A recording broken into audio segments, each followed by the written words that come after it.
hay diferentes tipos y diferentes generaciones.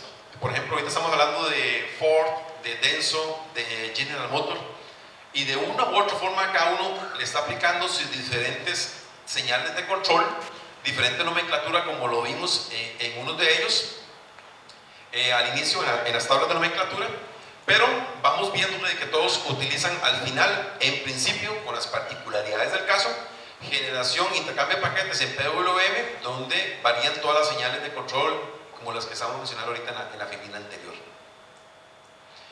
Este es alguno de los parámetros también que nosotros sometemos a consideración. Al igual como lo vimos, lo que está en verde es que está homologado con el fabricante del equipo original. También metimos testigos. Testigos significan otros productos de otras marcas para ver qué está ocurriendo. Y vemos lo que está en rojo, son parámetros que no están homologados o están ausentes y no homologados con los parámetros del fabricante del equipo original. En el caso del Transpo, la muestra computarizada, todo lo que está en verde está homologado con el fabricante del equipo original, aún en la parte de esos tipos de reguladores familia Link, Campus, PCS, COM.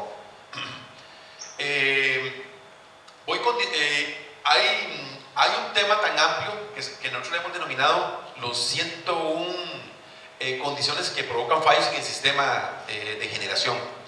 Y eso es tan progresivo porque cada día, y de hecho en el intercambio de estas charlas, aprendemos nosotros mismos cosas nuevas y de la retroalimentación con los mecánicos que ocurren y que dan al traste con un nuevo síntoma, un nuevo problema. Es prácticamente tema de una charla completa, bastante extensa, para poder compartir experiencias, pero algunas de ellas que hemos visto, conexiones pobres en el conector del regulador. Si hay algo que es difícil manejar y controlar, son las intermitencias. ¿Por qué?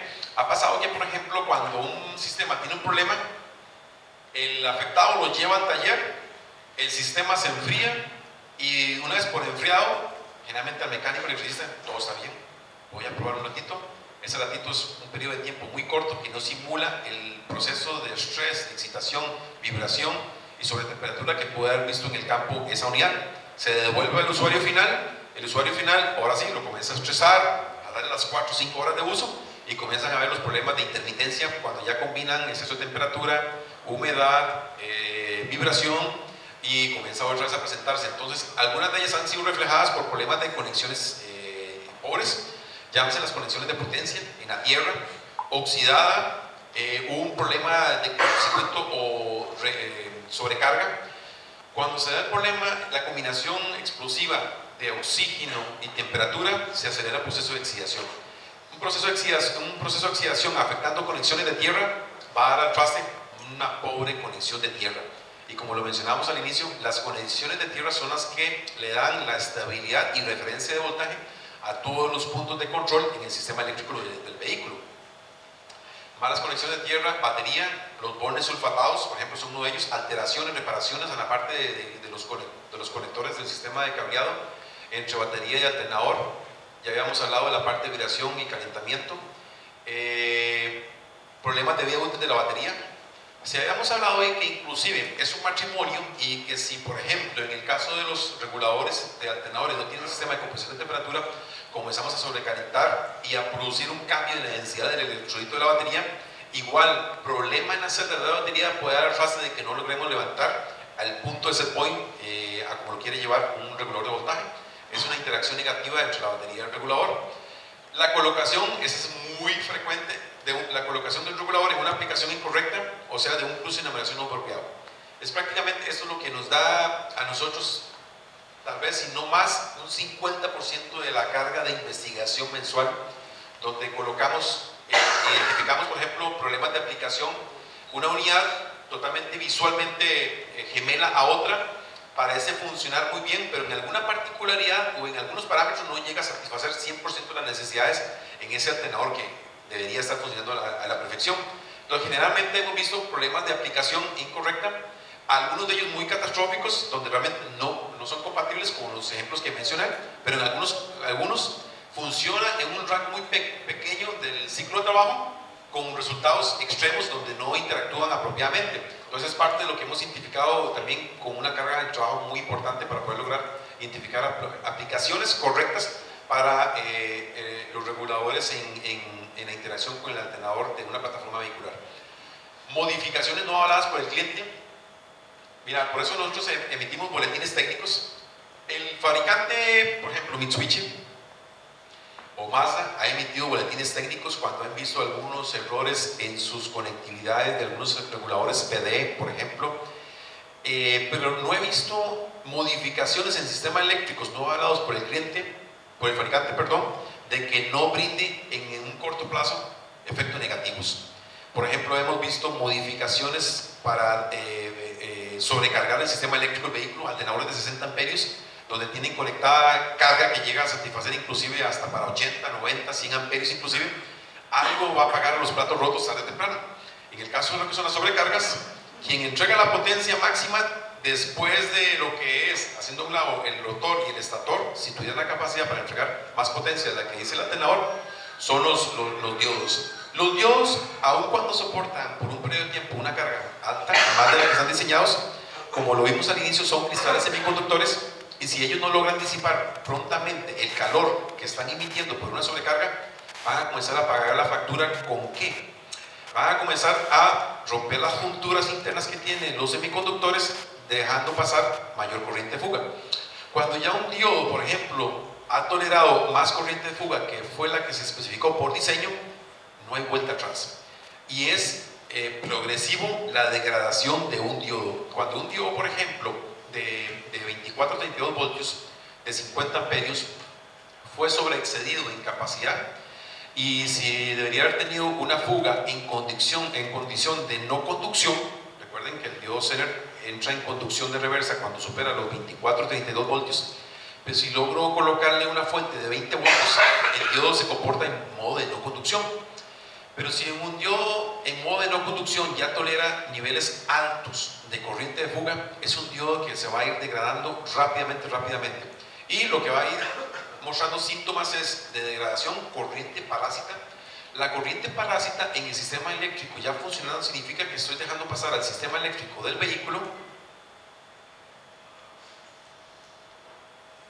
a la batería una componente de corriente alterna. Significa que en el modo en donde el diodo debe estar bloqueando y no dejándome pasar corriente alterna, ya hay una corriente parásita que se está yendo al sistema eléctrico. Si colocamos un osciloscopio aquí y teniendo uno de los diodos averiados con ese tipo de síntoma, posiblemente no lo voy a ver. Pero a nivel eléctrico y electrolito sí lo está viendo, los cambios de polaridad. Al ser la batería un capacitor enormemente monstruoso en tamaño, hablando de tamaño, él lo va a absorber, pero su composición interna va a comenzar a pagar la factura poco a poco. Y como les mencionaba, el rectificador ya es progresivo su degradación, va a comenzar a tolerar corriente en modo inverso, va a comenzar a elevar el punto de drenaje en modo de reposo, vamos a tener eventos de descarga más acelerada de la batería en modo de reposo, y vamos a comenzar también a meter el sistema en corriente alterna al sistema eléctrico, que también desafortunadamente, en ese caso, alimenta el sistema eléctrico del regulador LIN, por lo cual la degradación de componentes como el FET y el sistema de control va a comenzar a pagar una factura más pronta de lo que debiera ser. ¿Okay? Otro punto, equivocaciones en la manera de probar los dispositivos. Alerta desde ahora. Nosotros vamos a hacer una práctica ahora más adelante, ya en poco tiempo, con los testers. Vamos ahorita a repasar lo que son las diferentes características del tester. En una zona de él están todas las conectividades para probar reguladores análogos. Me refiero a análogos a aquellos que nos permiten brindar voltajes de polarización de 12, 12.5, en alámpara hasta 9, 10, 11 inclusive. Y en un extremo derecho del tester tenemos todo lo que son las señales de control para los testers, para los reguladores computarizados. Señales de control con PWM, con amplitudes que pueden ir inclusive a una señal de control con la variación del ciclo de trabajo. Señales de control de digital, donde toleraremos no más de 1.2 voltios, pero una equivocación de conexión de uno u otro puede dar traste que destruyamos un regulador sin darnos cuenta. El mismo viene con un manual de prueba y no hay cómo perderse.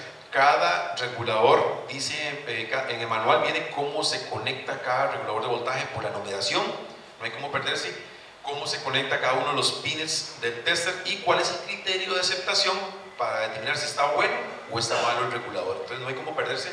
Está muy claro y lo vamos a ver ahora, ¿ok? Alguien me preguntaba también, mira, ¿qué puede suceder en algunos casos donde he visto que oscila y es intermitente el sistema de regulación de voltaje? Otros me preguntaron, mira, ¿qué puede suceder en casos donde he visto que sube hasta valores de 15 voltios? Nosotros hemos recibido muchos requerimientos de atención donde hemos diagnosticado tanto reguladores de voltaje como alternadores completos, donde hemos visto inclusive una muy pobre conexión en el sistema de conexión a tierra. Como lo hablaba yo, que el sistema de conexión a tierra es el que brinda la referencia de control de todo el sistema eléctrico del vehículo. Una pobre conexión, ya sea por torque, corrosión, humedad, polvo o porque estemos utilizando el tornillo no apropiado, va a traducir por ende una pobre conexión al sistema de control de regulación, que es el regulador, y por ende él va a traducir esas intermitencias, esas inestabilidades de voltaje. Lo veremos poco cuando el alternador está entregando poca corriente, llámese 10 amperios, pero en el momento en que comenzamos a demandarle más corriente, llegándolo a sus límites de 80, 90 amperios, es donde también la intermitencia se amplifica y nos da un síntoma más grande.